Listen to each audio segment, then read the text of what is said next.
Vamos a empezar con la máster profesora Rocío Zamora, cuya ponencia se titula El carácter icónico de las imágenes de los desaparecidos, y posteriormente con el doctor Pablo Hernández, Comunidad de Imagen y Violencia en Nancy. Entonces le doy la palabra a Rocío Zamora, por favor. Buenos días, si no se me escucha. Yo voy a leer la ponencia. Bueno, en realidad la titulé Representación estética y performance, el carácter icónico de las imágenes de los desaparecidos. Frente a la continua afirmación de la irrepresentabilidad de los acontecimientos, nos planteamos la siguiente pregunta: ¿de dónde procede la afirmación del carácter inimaginable, irrepresentable, indecible de los procesos de genocidio del siglo XX?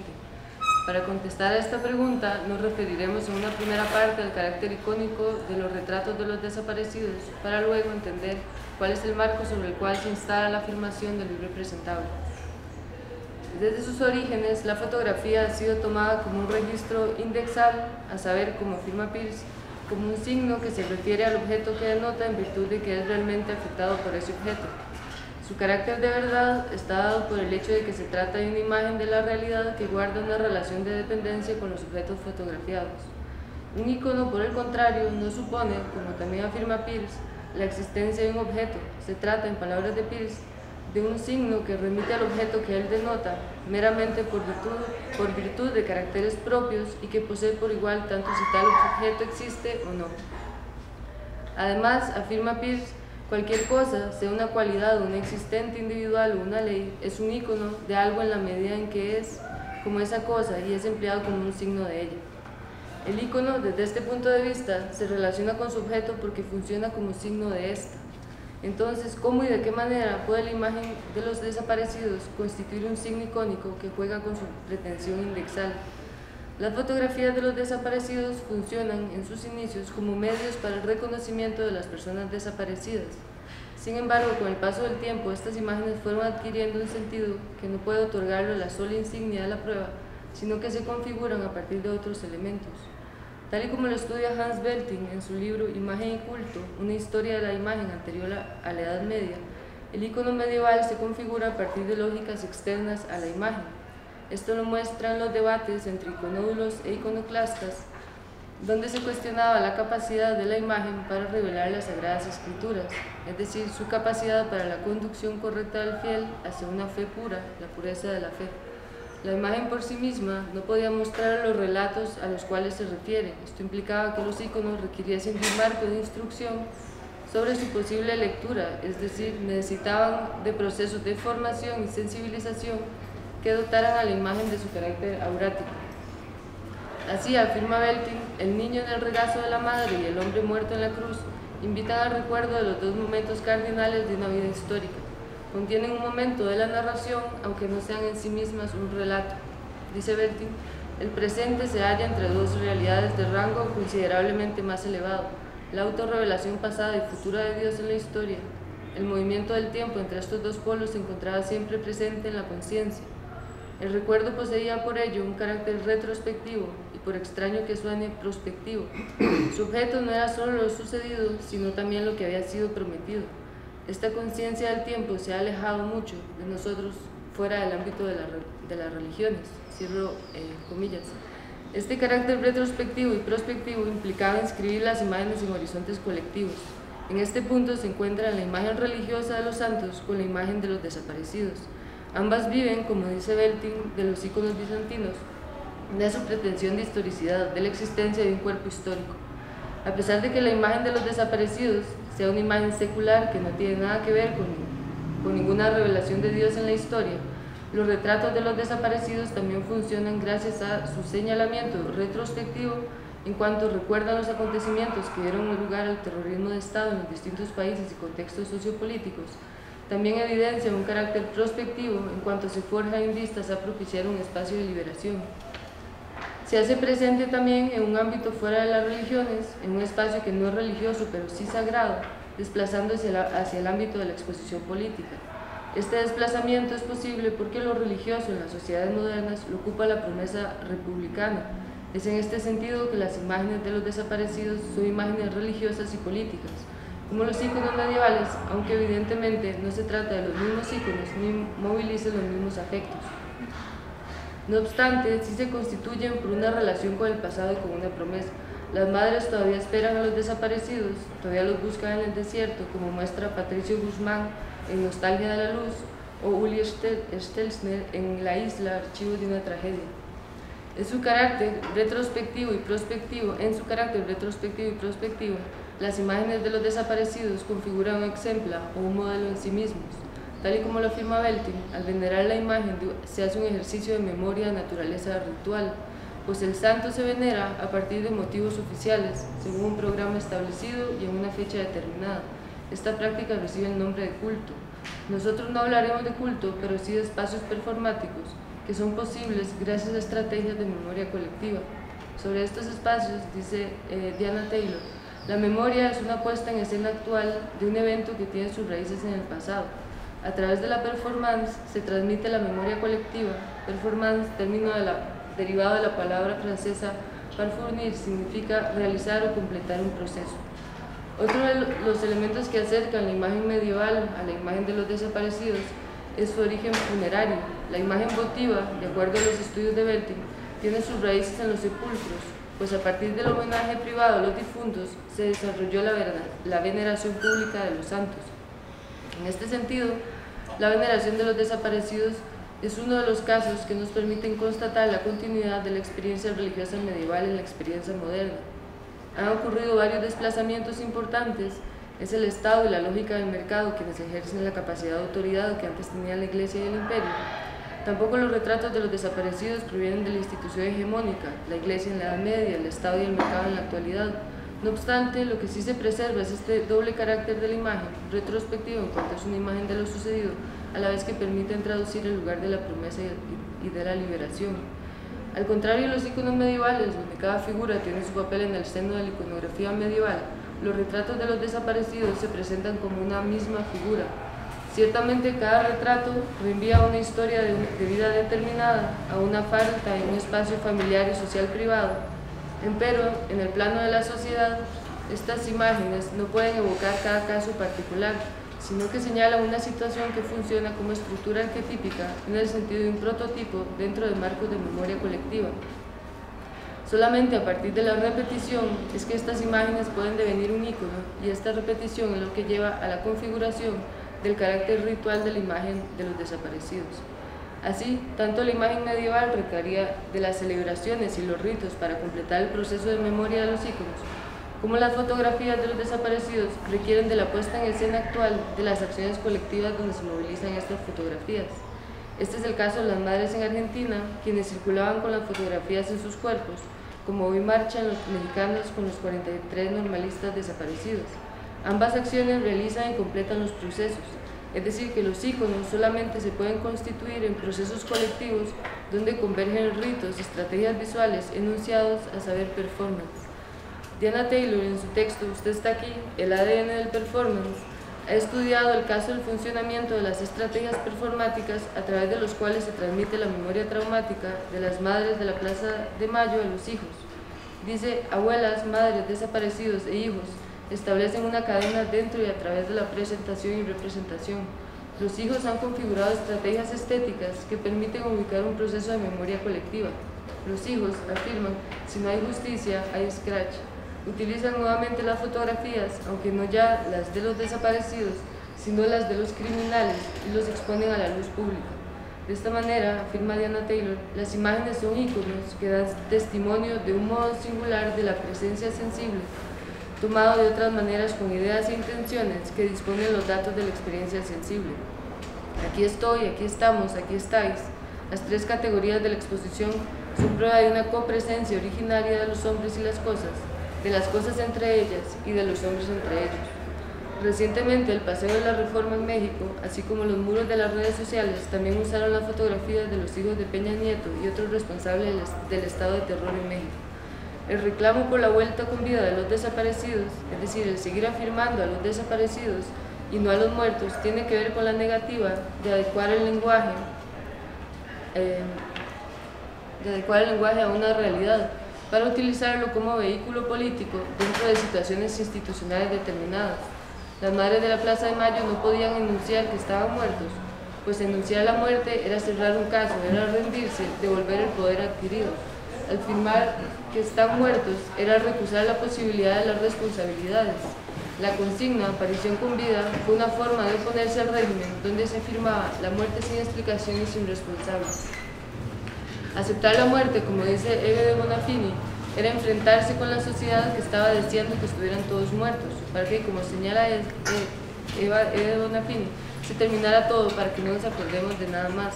Pero el pañuelo blanco que llevan las madres en la cabeza como símbolo no va a ir nunca a un cementerio, tiene que ver con la vida y no con la muerte, señala. Cuando gritan en México, vivos se los llevaron, vivos los queremos, instalan un espacio performativo donde se transmite la memoria colectiva en el espacio latinoamericano. La reivindicación de devolver con vida a los desaparecidos, que anunciaban las madres de la Plaza de Mayo, que anuncian los mexicanos a través de Ayotzinapa, revela el carácter performativo de este enunciado. Así como expresa Erika Fischer-Lichte, las condiciones a cumplir para que un enunciado sea performativo no son por lo tanto solo lingüísticas, sino sobre todo institucionales y sociales. La enunciación performativa se dirige siempre a una comunidad en una situación dada en la que alguno de sus miembros ha de estar presente representándola. En este sentido, implica la realización de un acto social, con ella no solo se lleva a cabo la unión matrimonial, sino que al mismo tiempo también se realiza escénicamente.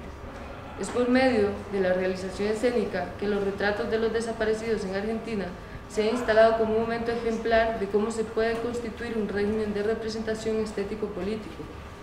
El uso de las imágenes de los desaparecidos en América Latina configura una estrategia para la construcción de repertorios, los cuales, en términos de Diana Taylor, refieren a los espacios sociales donde se exhibe el archivo.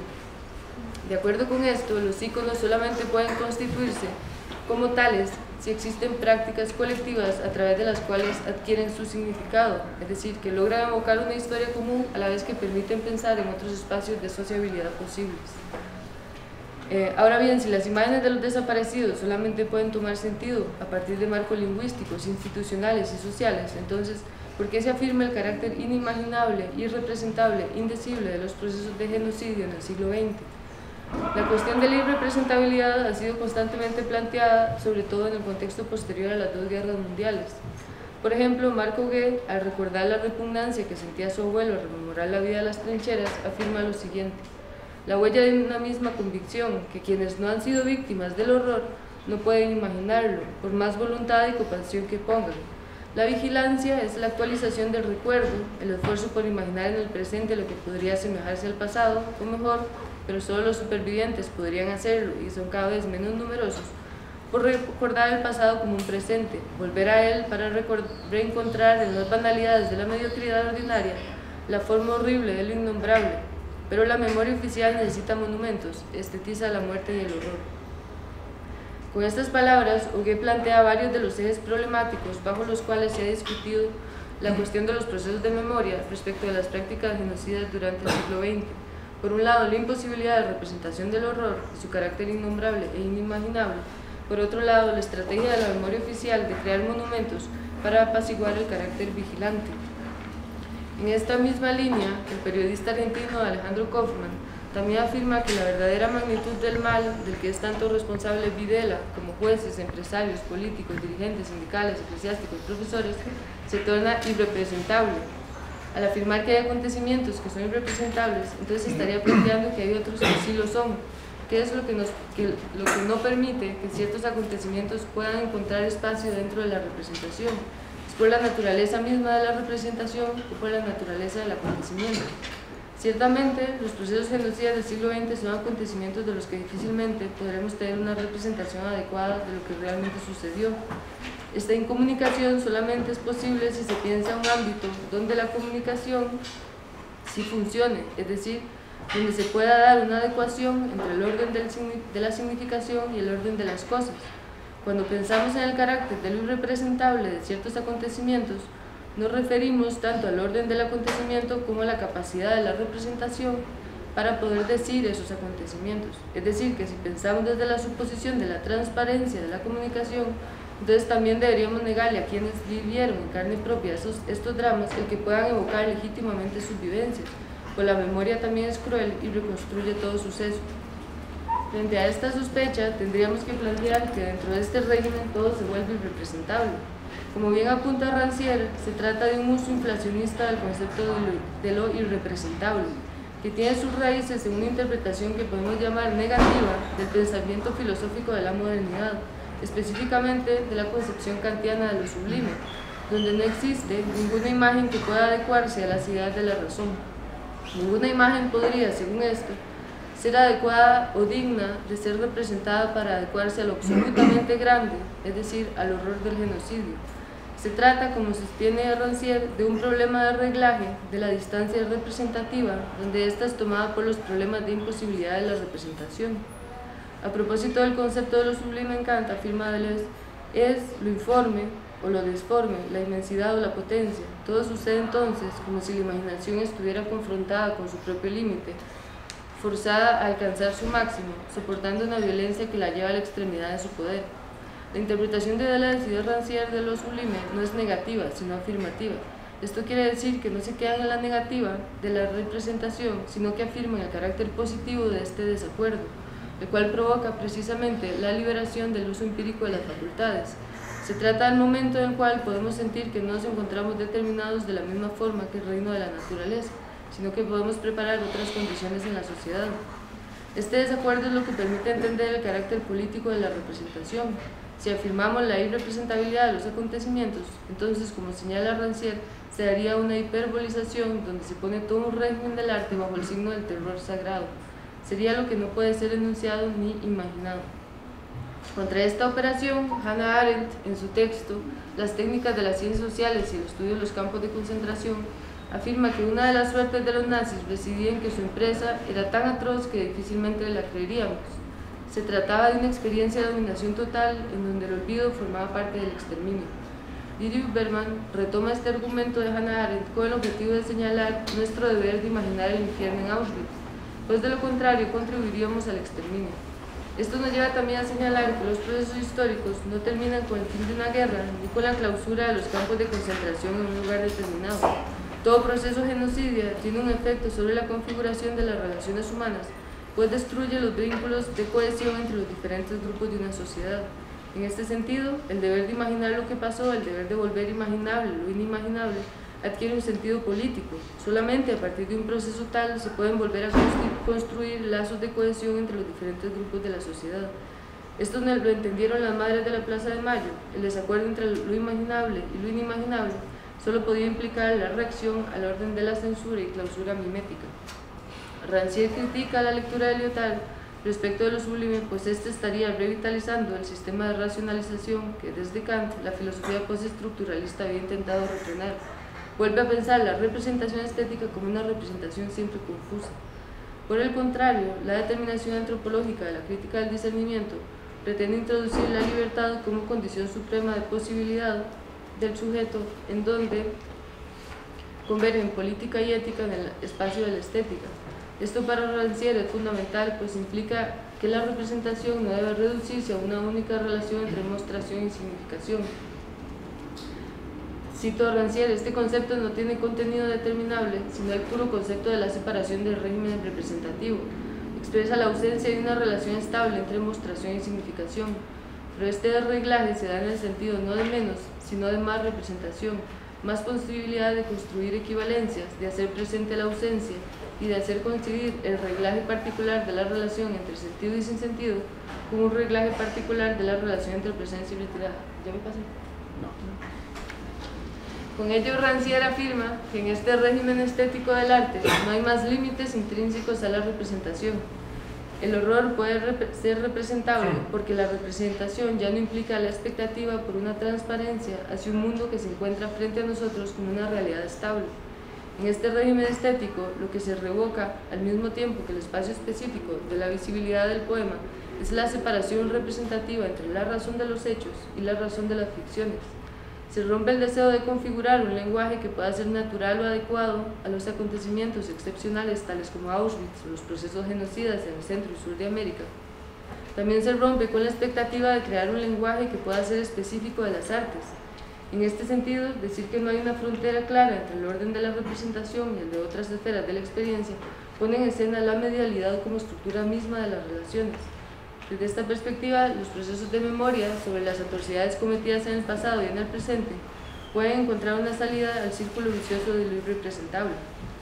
Es en este mismo sentido que se afirma la posibilidad de representación del horror de aquello que caía en el espacio de lo irrepresentable y de lo indecible. Así, la pregunta que formulábamos antes deja de tener sentido, pues la naturaleza del acontecimiento es la naturaleza de nuestra representación. Ahora bien, al afirmar lo anterior, caemos en una suerte de idealismo radical. Según lo que señalamos en la primera parte, no, pues de lo que se trata es de afirmar es que el espacio de la representación se ubica justamente en los espacios colectivos en donde se disputan las verdades. Las madres en Argentina constituyen una de esas redes que, como hemos visto, se han planteado como una estrategia política frente a la muerte y al olvido. No les interesa adecuar sus experiencias, sino producir una experiencia colectiva distinta. Además, como señala Rancière, solamente en el espacio del aquí y del ahora es posible representar el horror, al marcar la distancia y la diferencia entre ese espacio del ayer y el del hoy, que es la realidad y que nunca. Dice Rancière, no hay representable como propiedad del acontecimiento, solo hay opciones del presente contra la historización, opciones de representar la contabilidad de los medios, la materialidad del proceso contra la representación de las causas. La imposibilidad de representar se sitúa así como el aliado del olvido. Como dice Taylor, la estrategia de emplear fotografías de los desaparecidos común a estos movimientos es asimismo una manera de destacar más que rellenar esos espacios vacíos creados por la desaparición. La imagen icónica de los desaparecidos es una opción frente a este hueco negro. También lo son, por ejemplo, las estrategias de los artistas Jochen Gertz y Esther Shalev-Gertz.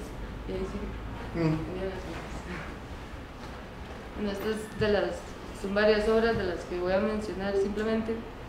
Estos artistas trabajan sobre el carácter evasivo de la memoria a partir de estrategias propias del régimen estético de las artes.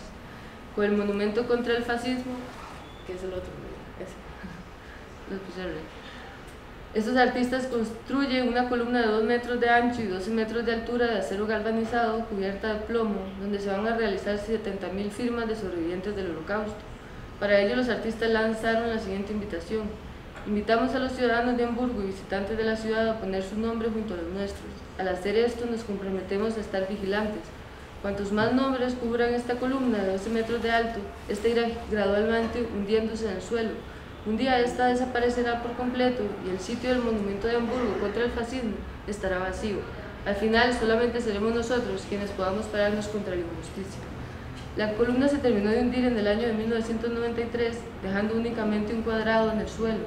Otra obra de Gertz, Monumento contra el racismo, consistió en 2.146 adoquines grabados con los nombres de los cementerios judíos que se encontraban en Alemania antes de la Segunda Guerra Mundial. El camino que conforman estos adoquines lleva al castillo de Saarbrücken, el cual fue ocupado por la Gestapo durante la guerra. Hoy esta plaza ha sido nombrada Plaza del Monumento Invisible. Sus insignias se encuentran boca abajo, ¿sí? no son visibles. Frente a ellos, dice Gertz, este monumento no es afable, no es terapéutico, no colabora con el trabajo de duelo, clava bajo los pies de los ciudadanos todos los días, de la mañana a la noche, en el corazón de una ciudad, véase sobre qué está edificada Alemania. Tanto los desaparecidos como las distintas obras de Jochen Gertz y Esther Shalev-Gertz son un ejemplo de distintas estrategias visuales que intentan derribar el terreno propio de clausura mimética, como la llama Rancière, para dar paso a la cuestión de hacer presente la ausencia, de hacer coincidir el revelaje particular de la relación entre sentido y sinsentido. Ahora bien, podríamos pensar que esto es claro en el régimen estético de las artes, con artistas como Gertz y Shalev-Gertz, o con la serie Ausencias, que es la que sigue, de Gustavo Germán en Argentina, y que no podemos afirmar el mismo carácter respecto de los retratos de los desaparecidos, pues estas fotografías provienen de distintos ámbitos del espacio público y de la lucha política, es decir, no del arte. Esto supondría tanto un prejuicio respecto de las artes como un prejuicio respecto del espacio de lo político, a saber que ambos suponen lógicas específicas, es decir, el problema de la autonomía, como ya lo señalamos. Como sostiene Rancière, en los campos de exterminio, cito, la experiencia externa de lo inhumano no conoce ni posibilidad de representación ni lengua propia. No hay una lengua propia del testimonio. Allí donde el testimonio debe expresar la experiencia de lo inhumano, encuentra naturalmente un lenguaje ya constituido del futuro inhumano y de la identidad entre sentimientos humanos y movimientos inhumanos.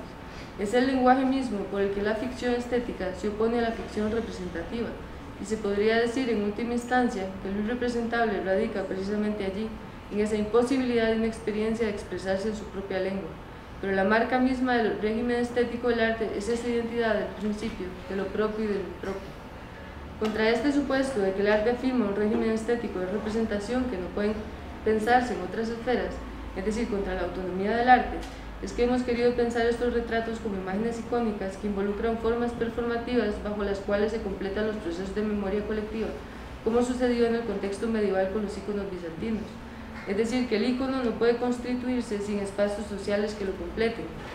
Sostenemos entonces que la imagen de los desaparecidos funciona como un repertorio, como forma de memoria colectiva y comunicativa, como una forma de reparto de lo sensible, como un sistema de evidencias sensibles, según Rancière, que al mismo tiempo hacen visible la existencia de un común y los recortes que allí definen los lugares y las partes respectivas.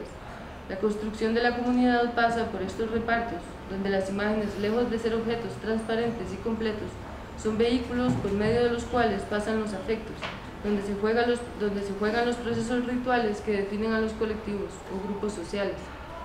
Los desaparecidos son una estrategia estético-política mediante la cual el cuerpo del desaparecido puede sobrevivir.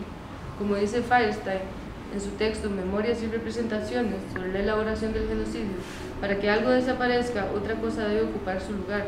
De esta manera, frente a los vacíos que dejaban los desaparecidos, lo que se instalaban eran las imágenes de los desaparecidos. Esta estrategia impide que desaparezcan como forma de representación y evocación. Los desaparecidos no se encuentran en las imágenes, sino que son vehículos de quienes desaparecen. Las imágenes son medios y no fines. No tienen significado, sino que permiten construir redes afectivas y semánticas, pero porque conducen a estas redes, no porque ostenten significados o afectos. Finalmente, la posibilidad de los íconos y de la representación se encuentra fuera de las imágenes, en los vínculos sociales.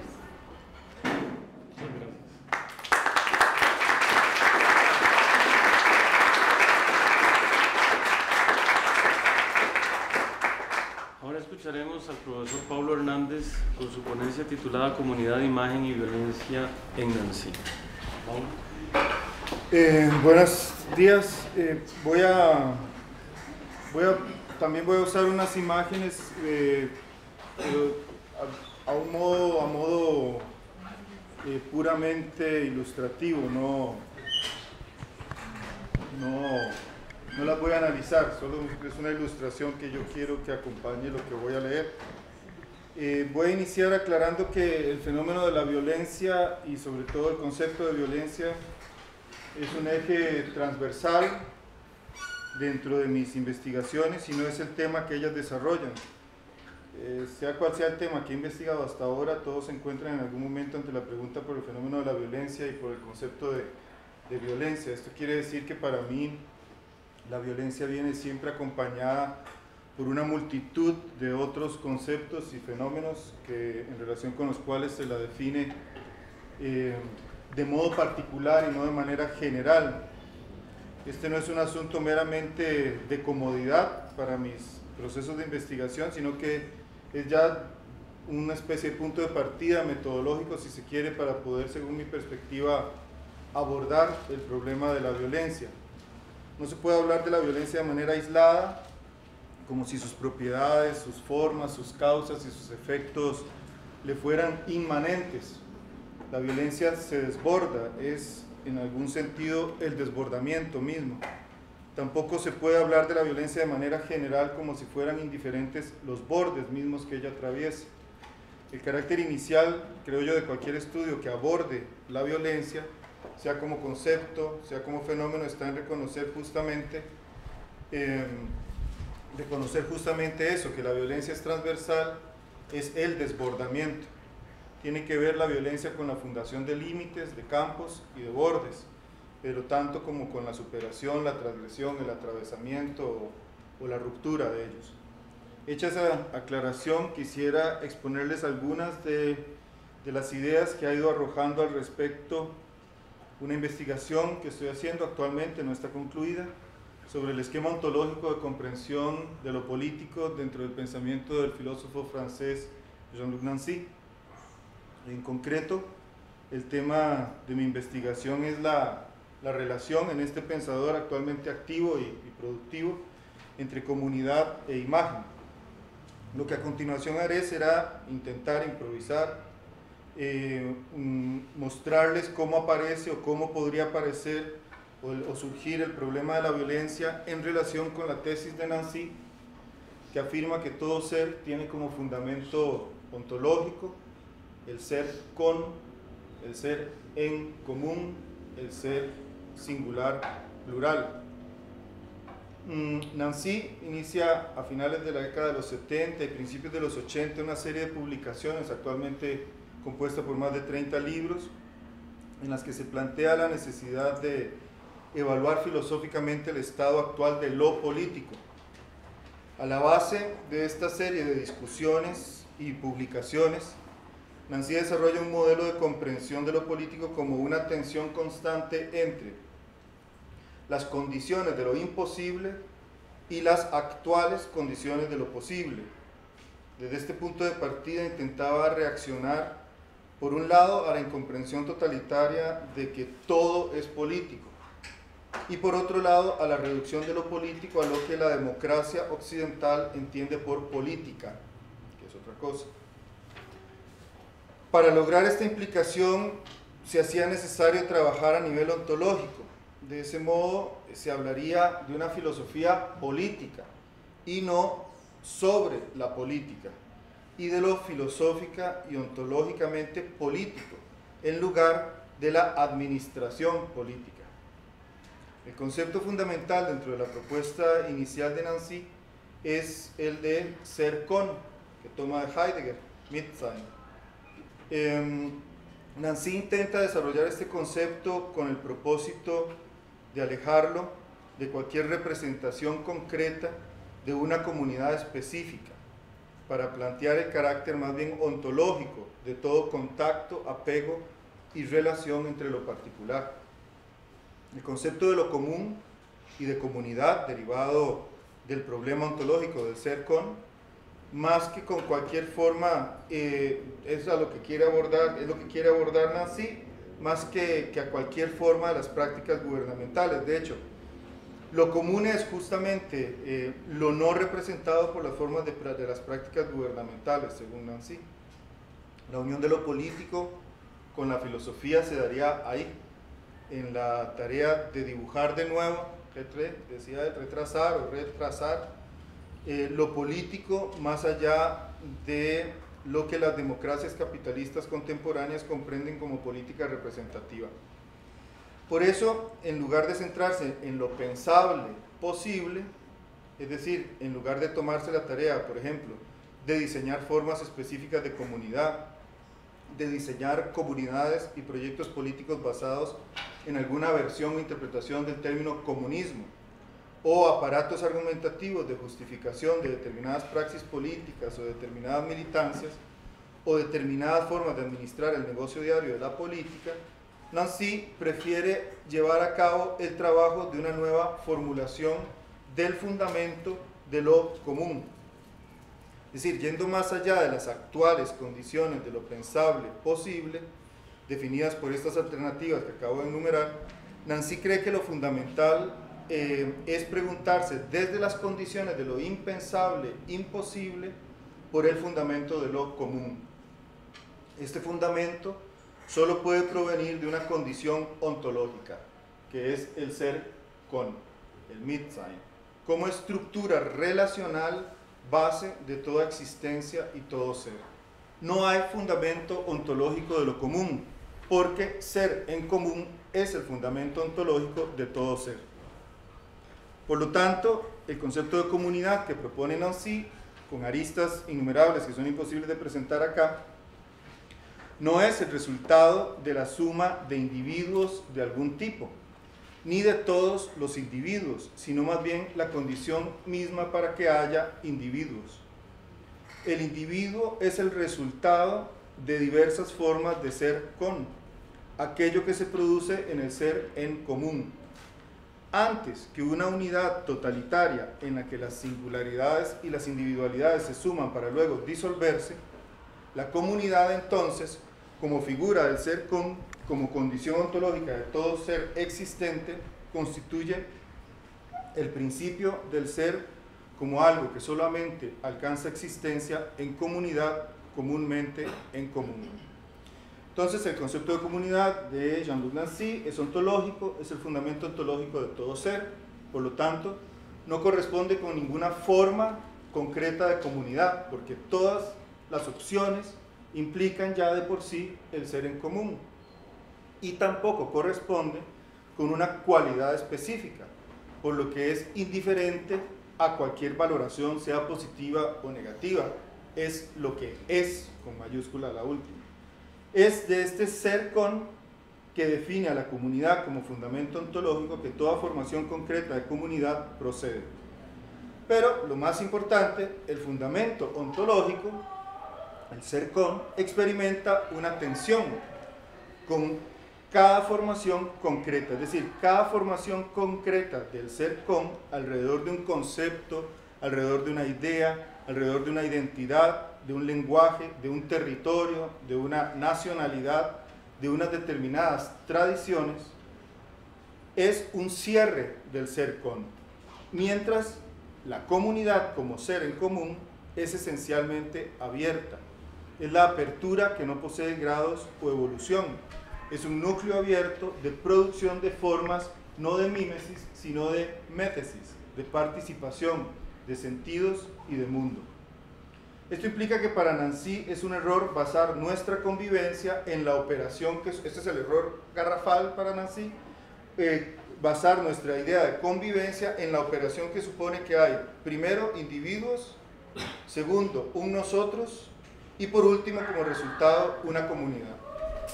La comunidad nos es dada porque es el fundamento ontológico de todo lo que es, y el nosotros nos es dado siempre y cuando ese nosotros sea todo lo que ya es. No debe haber un deseo de comunidad que busque construir o cultivar la comunidad. Dicho de otro modo, y acá ya viene apareciendo el objetivo de esta ponencia, cualquier intento por figurar o moldear la comunidad es una presión sobre la existencia propiamente comunitaria, además de un malentendido de lo que es comunidad ontológicamente hablando. Esto quiere decir que todo intento por modelar, moldear, dar una determinada forma a la comunidad termina siendo y ejerciendo una fuerza y una violencia a la condición amorfa ontológica del ser con. Toda forma de comunidad es una actividad, una parcialidad, y un cierre que se representa, que se piensa y se define frente a otra comunidad, enfrentada a otras comunidades, como las imágenes lo ilustran, que se concibe como algo que se construye, se tiene, se puede perder y sobre todo se debe defender. Toda forma de comunidad como cierre de la apertura del ser en común o ser con es la base suficiente y necesaria para la violencia entre comunidades, tanto como para la violencia entre los existentes. Los impulsos por modelar la comunidad se presentan como una pulsión que fácil y rápidamente llega a ser obsesiva y totalitaria, porque se asocia a la idea de originalidad de un ser uno, inmanente, completo e idéntico, centrado en la negación de las diferencias y en el deseo de su erradicación. Ser comunidad en este otro sentido significa ser todos la misma cosa. El concepto de ser con no es esto, es más bien la apertura que nos indica que cada uno de estos cierres es un error y la misma posibilidad de toda violencia bruta. Digamos, como decía al inicio de esta presentación, que la comunidad siempre va a desbordar cualquier forma que le quieran dar y cualquier cierre que se quiera hacer de ella. Ese desbordamiento también implica claramente otra forma de violencia. Frente a la idea de comunidad como un todo sin conflictos, sin diferencias, con una armonía interna prometida, una comunidad que solo se relaciona consigo misma como la masa fascista, Nancy propone, o la Unión Europea, Nancy propone que su concepto, o el blanco tico frente a la comunidad de Salitre, Nancy propone que su concepto de ser con ontológico representa una condición desgarrada de la existencia como una apertura continua hacia lo otro y como posibilidad misma de las aperturas hacia otras formas de sentido, la comunidad sería en ese sentido lo infinito. Cada individuo es el producto de ese ser con, que lo ha expuesto y lo deja expuesto, que lo obliga a repartirse con otros, a comunicarse, Mitteilung en alemán, que es básicamente distribuirse, que lo obliga a comparecer, a existir solamente en su lugar dentro de un exterior radical y radicalmente abierto en relación con otros. Desgarramiento entonces porque no hay posibilidad de unidad de cada existente, de ninguno de nosotros también, porque lo que hay es la interna imposibilidad de unidad de cada ser, porque aquello que no puede ser uno, de hecho es siempre en relación con algo otro, porque la singularidad de cada uno es inseparable de su ser singular plural. Recapitulando esquemáticamente y sacando algunas conclusiones a partir de eso, en relación con el concepto de comunidad que Jean-Luc Nancy propone en sus primeros trabajos sobre una ontología política, la violencia aparece en dos niveles distintos del despliegue mismo del ser. En primer lugar, en una especie de dialéctica constante entre apertura del ser con y cierre en las formas plurales concretas de comunidad. O sea, todo intento de formar una comunidad es un acto de fuerza y violencia ante la apertura del ser con. Como correlato de esta tensión, en segundo lugar, la violencia aparece como desgarramiento de cada existente en su exposición a lo abierto, que lo obliga ontológicamente no a aparecer en el mundo solo, sino a comparecer en lo abierto de su existencia. A pesar de que en una primera lectura la propuesta de Nancy parece erradicar el tema de la violencia al proponer que el mundo es el resultado de la exposición de todo existente, es decir, del hecho de que no somos en relación con una esencia o identidad unitaria, total e inmanente, sino en relación con lo otro, en realidad lo que se nos describe es la condición ontológica de toda violencia. En primer lugar, y a un nivel sumamente abstracto y hasta metafórico, la apertura del mundo implica la retirada de un ser uno total, con mayúscula, unitario y único, que rige a cada ser con una determinada determinación esencial identitaria, igualmente unitaria y única para cada existente. El ser que propone Nancy, al describirse como singular plural, significa una irrupción violenta contra la inmanencia pura, y por lo tanto una especie de violencia preontológica. El ser que para Nancy es la destrucción de la inmanencia pura por medio de la apertura a lo otro y a lo diferente. En segundo lugar, la apertura como posibilidad de sentido descansa en la exposición de las existencias singulares a otras existencias singulares. Esto implica necesariamente, al estar expuestos a actos de violencia bruta, es decir, estar expuestos a agresiones. Al identificarse la posibilidad de todo sentido como una desviación ineludible a través de la exterioridad, se señala al mismo tiempo el espacio ontológico que sirve de medio de la violencia bruta, una violencia que ya no sería ni preontológica ni ontológica, sino más bien ahora óntica. En tercer lugar, la apertura del mundo nos descoloca constantemente, nos ubica en el desbordamiento.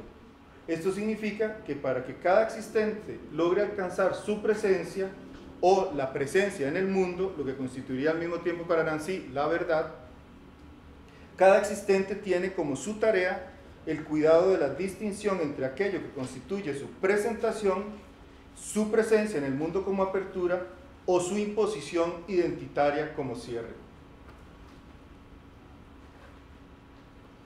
Como lo menciona una crítica de Nancy, Marie-Yves Morin, hay una delgada línea roja entre la presentación de un existente, que es la precondición de cualquier relación de sentido, por ejemplo, el afirmar estoy aquí, háganme un lugar, entre comillas, y la violencia bruta, que afirma estoy aquí y usted no puede, y usted no puede ser, usted no puede estar.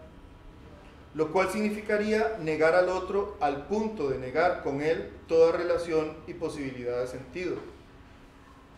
Desde este otro punto de vista, la violencia parece ser parte del mundo cuando éste es concebido como una totalidad no cerrada, abierta. Solo en una totalidad no cerrada, en la apertura del mundo, cabe hablar de la guerra y cabe hablar de la paz. En cuarto lugar, cerrar la apertura o intentar hacerlo, lo cual es imposible de lograr por medio de meros actos de violencia bruta. Ninguna comunidad se funda por actos de violencia bruta o se conserva por actos de violencia bruta. Es hacer violencia contra el mundo y puede ser visto, como menciona Derrida con respecto a la propuesta de Nancy, como la peor de las violencias. ¿Cómo podría tener lugar ese cierre del mundo? Por medio de dos operaciones. Primero, a través de la imposición de un valor trascendente.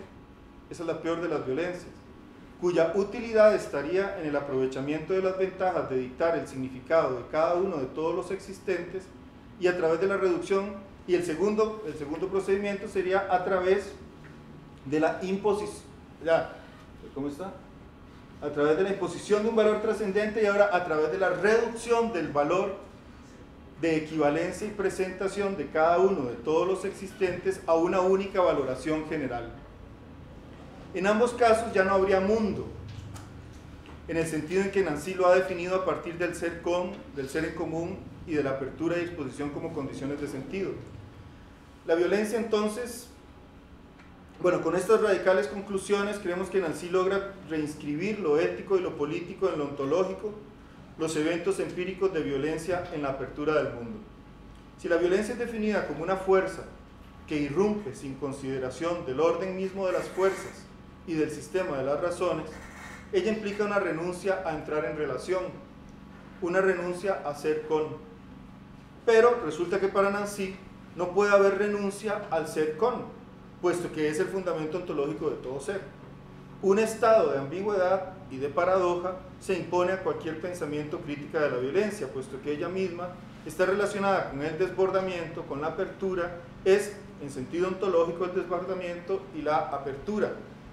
La violencia puede aparecer entre los existentes, puesto que se encuentran o son ellos mismos expuestos, son en exposición.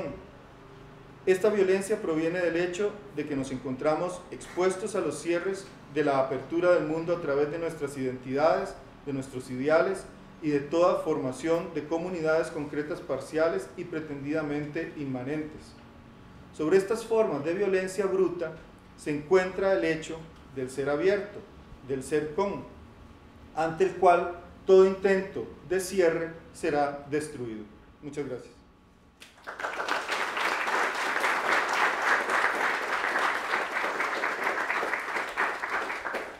Entonces pasamos a las preguntas o comentarios. David, con varios comentarios. Primero, para ser un expositor, una pregunta: si la obra de Nancy puede catalogarse como como influenciada o como continuación del pensamiento de Merleau-Ponty, cuyo fuerte no es precisamente la ética. La ética es un poco sosa, propone un poco inacabada, si es una continuación. Y lo otro, para la primera conferencista,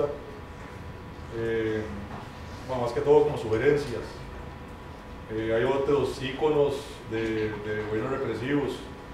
Por ejemplo, en Brasilia se han hecho esculturas sobre un método de tortura que tenía la dictadura militar brasileña, que era amarrar al sujeto de pies y de manos y dejarlo colgado de un palo, indefinidamente. Y eso se hizo escultura, y en Brasilia hay esculturas de eso. No sé el nombre de la escultura, pero si usted busca en YouTube Chico Buarque, la música de Chico Buarque suele ser ilustrada con esas imágenes.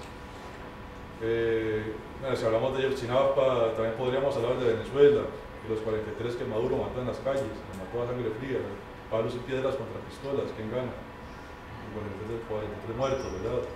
También podrían ser rescatadas imágenes y colocadas en la memoria colectiva, que es más o menos, digamos, como el núcleo argumentativo fuerte de lo que usted señala.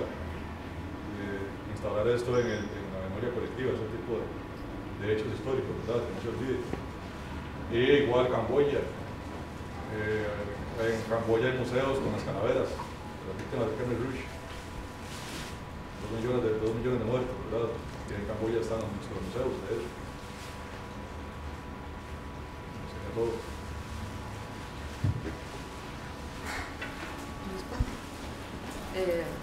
Bueno, le agradezco las consideraciones. En realidad, yo nada más, o sea, casos pueden haber muchísimos. Yo tomé el de los desaparecidos porque claramente es uno de los casos más conocidos que han tenido, digamos, más impacto en otros sitios y que permiten, digamos, traducir el uso de una misma imagen. Ahora, a mí lo que más me interesaba era discutir acerca de cómo se constituye un ícono en sí mismo. Es decir, que un ícono no es una imagen que se encuentra ahí, sino que es una lógica social en términos generales. Entonces, claramente habrá muchísimas más casos que pueden leerse a partir de ahí, pero no era, digamos, los desaparecidos son un caso frente a esta otra problemática. Por eso podrían haber muchísimos. Gracias por los datos. Lo de Nancy y Merleau-Ponty, pues ahí hay algunas relaciones, digamos, en lo que Nancy se propone hacer en sus textos. Quizás uno podría hacer la relación y él lo menciona en los textos más antiguos, digamos, en los primeros textos que él empezó a escribir, que sí hay una serie de elementos que él consideraba dispersos en la filosofía francesa anterior a su generación que debían de ser integrados de alguna manera. La preocupación de él por el tema de lo político surge justamente de una colaboración en ese sentido con Philippe Lacoue y en reacción a un texto de Derrida, El fin del hombre, ¿verdad? Y ellos producen un seminario. Estoy con 2 francófonos aquí. Me da pena decirlo. Proponen un seminario de estudios sobre lo político a partir de esa pregunta que Derrida lanzaba en relación más bien con el lenguaje en los márgenes de la filosofía y en la escritura y diferencia, y ellos que intentan trasladar esa pregunta también al ámbito de lo político. Hay algunas cuestiones que posteriormente se iban a ser relevantes para Nancy, posteriormente a partir de los 80, a mitad de los 80 hasta hoy en día, que sí está muy ligado a Merleau-Ponty, que es el tema del cuerpo, y es el tema de la relación entre la identidad individual y el cuerpo individual, y la posibilidad e imposibilidad de pensar un cuerpo individual, si esos dos términos se conjugan correctamente o armoniosamente.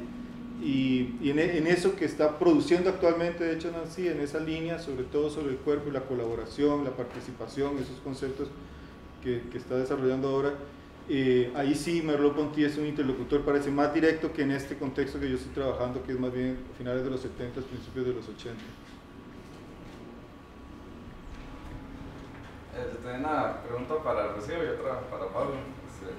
Para Rocío, digamos, si defendemos el carácter icónico de las imágenes de los desaparecidos, también está la contraparte, que es, digamos, en tanto algo se erige como ícono, como diría Montaigne, cae bajo la sospecha de ser un ídolo, es decir, ser una imagen más bien totalmente falsa y que le podemos reclamar el no tener un poder, el poder que nosotros demandamos de ese ícono, que en este caso supongo sería hacer justicia a los desaparecidos. Entonces, ¿cómo podríamos defender este tipo de imágenes frente a la sospecha de que se constituyan como ídolos? Yo creo que en el fondo está ese problema de verdad-falsedad. Una vez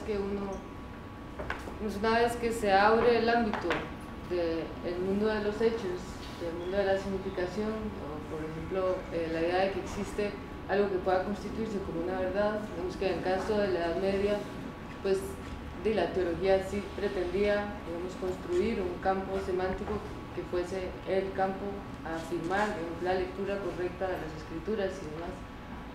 Ahí existía todavía ese ámbito en donde había un reglaje específico, pero cuando se afirma, que es lo que yo intento hacer, que no existe digamos, esa comunicación en ningún momento, entonces no hay cabida a hablar de falsedad en ese sentido. Es decir, no tendría sentido hablar de ídolo en contraposición a ícono, como sucedió, qué sé yo, en la conquista, cuando llaman a las imágenes de los nativos ídolos en contraposición a imágenes que eran las verdaderas. En el caso de los desaparecidos, se encuentra en una lógica de disputa social, de verdades sociales, en donde no tiene sentido hablar de una falsedad de las imágenes, en tanto las imágenes no están ahí como un soporte, digamos, indexable, en el sentido que lo mencioné al inicio. Bueno, sí, yo me refería más, digamos, al hecho de poder obtener la pretensión de reclamarles un cierto poder a esas imágenes, no tanto que sean verdaderas o falsas, sino que le demandemos una especie de poder a ellas, que puedan hacer algo. Sí, otra vez estamos depositando todo en la imagen, y lo que yo quería decir era más bien que la imagen por sí misma no hace nada, sino que son los vínculos, o sea, la imagen yo la veo como un vehículo. En cuanto medio y vehículo nos permite un paso, no es un objeto, no es un fin, sino que es un medio. En ese sentido, el ícono podría traducir cuestiones muy negativas para la sociedad, podría traducir lo opuesto a lo que se pretende con el uso de las imágenes. Pero la idea de un ícono, digamos, lo que yo sostengo como un ícono es que su sentido y su lugar en el mundo está a partir de los vínculos que se establezcan. Que esos vínculos sean falsos, verdaderos, útiles, no útiles, eso ya dependerá de los casos específicos donde esos vínculos se den. O sea, lo que quería era como borrar esa distancia, borrar la posibilidad de la distancia en ese sentido, digamos, entre falsedad y verdad, como cuestiones ya instituidas. Y nada más, para Pablo, que si Nancy toma ser como o estar, como también se suele traducir, de Heidegger, ¿qué dice él respecto, digamos, si es fiel a Heidegger, de lo que Heidegger llama los modos deficientes del coestar, que sería ignorar al otro, pasarle por encima, digamos, si él desecha que eso también sea igual de originario como el ser con, digamos, más de comunidad, más de convivencia positiva, por decirlo de algún modo? Sí, digamos, esas formas del Mitsein, tal y como lo plantea Heidegger, en Nancy quedarían como parte de la lógica de la presentación de cada existente. O sea, entraría en un plano más bien óntico la distinción entre esas diferentes formas que el Mitsein puede tomar. Ahí está la diferencia, digamos, entre Nancy y Heidegger a la hora de asumir ese concepto, justamente, en que para ponerlo en términos brutos, esas posibilidades del Mitsein corresponden a lo ya expuesto, y a la presentación del existente, diría Nancy, y no tanto, digamos, a este nivel ontológico al que él quiere retraer el Mitsein, porque ahí es donde está el problema, ¿verdad? Dasein, Mitsein, en Heidegger el Mitsein parece ser lógica y temporal y cronológicamente posterior al Dasein. Nancy quiere invertir ese orden, digamos, en algún sentido quiere invertir ese orden, decir, no, lo primario ontológicamente, lo fundamental ontológicamente es el Mitsein, y luego el Dasein es el resultado de esas operaciones de exposición y presentación de cada existente. Diego. Un par de intervenciones. La primera concernirá a la exposición de Rocío. Me parece que solamente con extrema impropiedad podemos referir valores veritativos a imágenes. Las imágenes no pueden ser portadores de valores veritativos. El portador de valor veritativo no puede ser sino aquello que o bien involucra una afirmación o bien involucra una negación, según el sentido judicativo de la expresión. O sea, verdad y falsedad solamente pueden referirse con legitimidad a oraciones, a enunciados, a proposiciones. En realidad es como un comentario como para establecer distancia y quizás para suscitar un debate. Y para Pablo una pregunta: ¿por qué no puede ser? Perdón, mi pregunta es la siguiente: ¿por qué se asevera que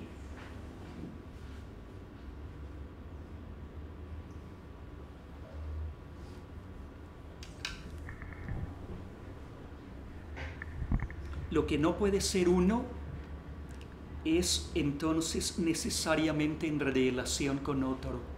¿Por qué se asevera eso, Pablo? La afirmación dice: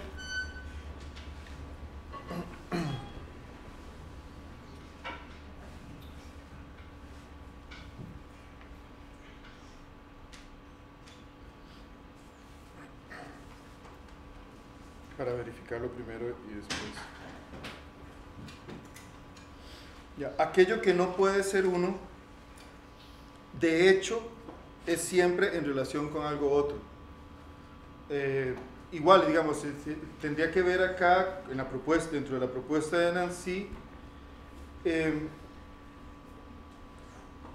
habría, digamos, estos dos niveles y este orden de secuencia que habría que revisar, y es un poco lo que él hace ontológicamente hablando, cuál es la secuencia que habría entre las singularidades existentes o las existencias singulares y lo común o el ser en común. Para Nancy, ambas formas implican una distinta configuración del ser. Digamos, el ser singular existente se encuentra en una condición, dice él, desgarrada. Es decir, se encuentra bajo la condición de imposibilidad de poder cerrarse en una unidad, porque está desgarrado y expuesto a lo otro. Y está desgarrado y expuesto a lo otro porque previamente, digamos, ontológicamente está determinado, de hecho, por la relación con algo otro. Es decir, la pretensión de unidad sería solo eso, una pretensión de unidad de algo que por el hecho de estar expuesto a lo otro se encuentra de hecho con otros. Por supuesto, bueno, mi presentación fue una presentación, digamos, descriptiva en algún sentido de lo que Nancy proponía, y el experimento era tratar de sacar algunas conclusiones acerca del concepto de violencia o la presencia de la violencia en el mundo a partir de esa descripción. Hay una serie de dificultades en la ontología de Nancy que ha hecho que él mismo la revise, ha girado en el uso del lenguaje muchísimas veces.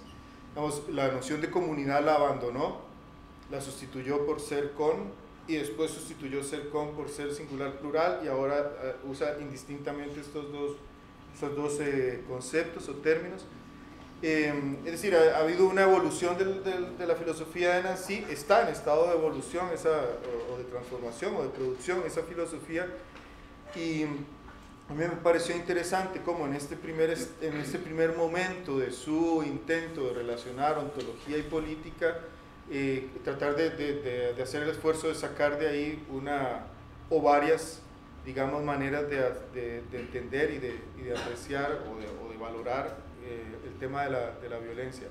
Sí, hay otra serie de detalles. Este es uno que yo creo que es un problema que tiene que ver con cómo él organiza muchos de sus argumentos ontológicos cronológicamente, o sea, incluso hasta causalmente, y habría que revisar si esa es una estrategia la más adecuada, por lo menos para lo que él pretende o parece pretender hacer. Yo quería devolverle un poco la pregunta, que sería ¿cómo se determina la verdad o la falsedad de un enunciado? Yo me imagino dos cuestiones. La primera es en relación con el mundo, que es la relación lenguaje-mundo, ¿verdad? Entonces se dirige a un espacio externo al cual ese enunciado se refiere, y es ese mundo al que vendría a verificar el enunciado. Es como la primera vía. Si es así, entonces la verdad procede del mundo, que no es un enunciado. Vería esa primera opción. Y la segunda sería la verdad como una construcción hermenéutica, en el sentido en que la verdad solo puede derivarse de una relación entre los enunciados, y en ese sentido pues la verdad sería el producto de una invención, es decir, de la capacidad de relaciones o de inventar. Mi postura es la otra, que digamos, una verdad no solamente se encuentra dentro de los enunciados, siempre se encuentran en lógicas sociales en los cuales esas verdades son legitimadas o no son legitimadas. Sí, me parece que lo que planteas es muy interesante. Lo que ocurre es que mi precisión ha sido semántica, no epistemológica.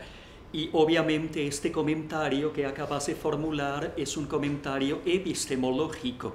Para responder a una pregunta tan importante como la que acabas de formular, cabe apelar a una multitud de teorías de carácter epistemológico, una de las cuales es la teoría coherentista. Cabría también pensar en una teoría confiabilista, cabría también pensar en una teoría evidencialista. Creo que a esta pregunta puede responderse desde múltiples puntos de vista. Exactamente. Me parece importante entonces, creo que tácitamente lo has hecho, diferenciar ambas aproximaciones al tema de la verdad. Una aproximación semántica, una aproximación epistemológica. ¿Más preguntas o comentarios?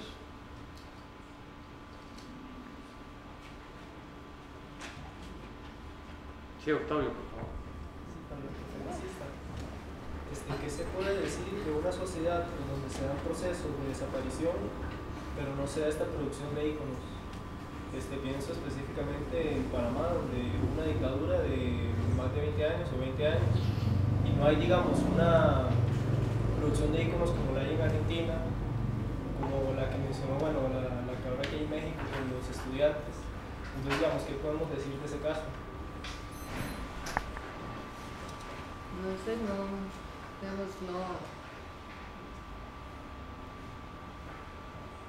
si no se producen será porque de alguna manera algo sucede en la sociedad panameña que no la lleva a producir estos íconos.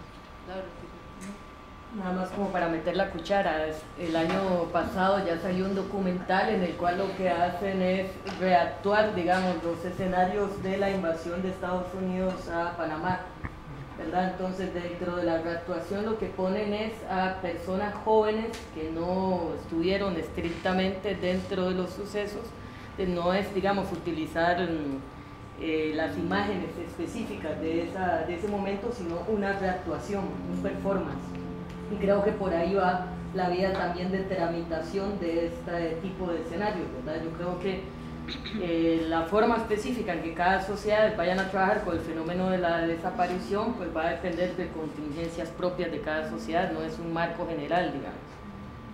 Es interesante porque tiene que ver con la configuración también de esas sociedades de lo que llamaríamos, digamos, la esfera medial o la producción de mediaciones, icónicas o no icónicas.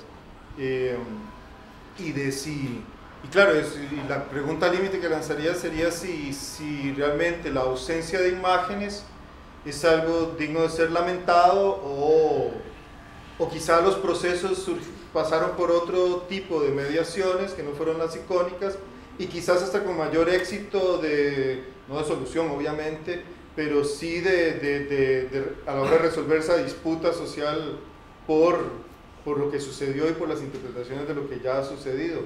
Vamos, los casos africanos son muy interesantes en ese sentido, digamos, las representaciones icónicas de memoria de desastres o de genocidios o de guerras o guerras civiles o matanzas. En África subsahariana, por ejemplo, las representaciones icónicas son hechas por occidentales, son artistas occidentales, son fotógrafos occidentales. Uno busca imágenes de Ruanda, ¿verdad? Y del problema de los Tutsi y eso. Uno busca imágenes y las imágenes son producidas por occidentales, bueno, por no africanos subsaharianos, digamos. Para los indios África es occidente también. Es muy interesante darse cuenta de eso y preguntarse, digamos, entonces qué procesos vivos están llevando ellos de mediación que no están pasando por los icónicos, ellos mismos, o sea, los propios africanos, por ejemplo, en Congo o esos lugares, o Ruanda. Y es curioso porque ahí salen a relucir dos cosas normalmente, o no pasa claramente por el tema de la imagen, que la imagen en África subsahariana es un tema también marginal, es una manifestación y un medio marginal, frente a la tridimensionalidad, la máscara, etcétera, o están utilizando formas de lo icónico no tan fácilmente catalogables por los parámetros que tenemos occidentalmente para catalogarlos, como por ejemplo los dibujos de niños, por ejemplo, ¿verdad? Digamos, de Ruanda, el archivo, uno de los archivos más grandes que hay son dibujos de los niños que sobrevivieron a las matanzas, dibujos en sus cuadernos o en las paredes de donde se escondieron. Ese tipo de iconografía, por ejemplo, es descartable fácilmente, o es invisible, o fácilmente de obviar por el ojo occidental, que espera al fotógrafo de guerra, que espera al gran artista que haga estos despliegues así, espacio público, etc. O en el caso latinoamericano, esta movilización masiva, que en el caso de América Latina ese es el rasgo, la movilización masiva. O sea, las madres son muchas, no son 3 o 4, o sea, cuando se sale a marchar por Ayotzinapa también son miles. Es decir, tiene esa otra característica. En África no sucede eso, y eso sí corresponde, digamos, a cómo se estructura o configura el espacio medial, digamos, o de producción de mediaciones en diferentes culturas, y eso es interesantísimo en sociedad, me parece.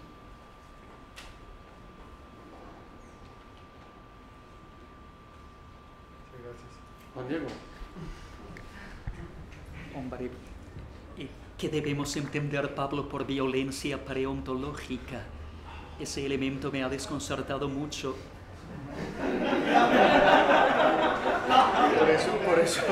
Por eso lo dije. No,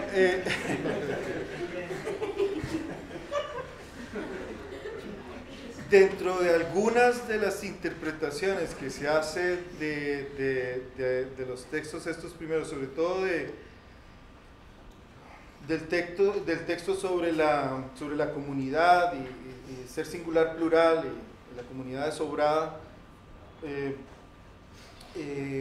mucha de la literatura secundaria lanza esta pregunta sobre la violencia, porque leen en algunas partes de la ontología de Nancy referencias con el concepto de violencia divina, que está por supuesto en Walter Benjamin, en el texto sobre una crítica de la violencia, pero que finalmente Benjamin recoge de una tradición, digamos, de pensamiento místico teológico judaico principalmente, pero no exclusivamente, importante, y es la idea de una violencia que tendría que ver no con cómo el mundo está, o el ser está configurado, sino con cómo el ser mismo ha aniquilado al no ser, digamos, ¿verdad? Entre la opción de que no haya nada y haya algo. En ese sentido es que se habla de que en Nancy habría una violencia preontológica que en realidad podría no tener ese término, podría no tener ese nombre, y decir, es como una violencia que sirve de premisa teórica a la filosofía de Nancy para decir, mi opción no es por un ser entendido como cerrado, sino entendido como abierto. Por lo tanto, mi teoría sobre el ser es la destrucción de cualquier intento de plantear una teoría de un ser cerrado y unitario. Digamos que la apertura, es que ese es el problema, es una ambigüedad, es hasta una contradicción, o por lo menos es una paradoja. Sí, porque y tiene relación con lo que decía antes, es decir, a la hora de plantearlo y exponerlo casi siempre cronológicamente, entonces pareció que habría un ser unitario que se abrió, que fue desgarrado el mismo, que se desbordó, y ese sería el acto de violencia preontológica según estas lecturas que se hacen de Nancy, que sería diferente ya a cómo se configura el ser como ser abierto, que sería la violencia ontológica, y luego en la lógica del existente la violencia es bruta u óntica. Y ahí hay otro problema, por supuesto.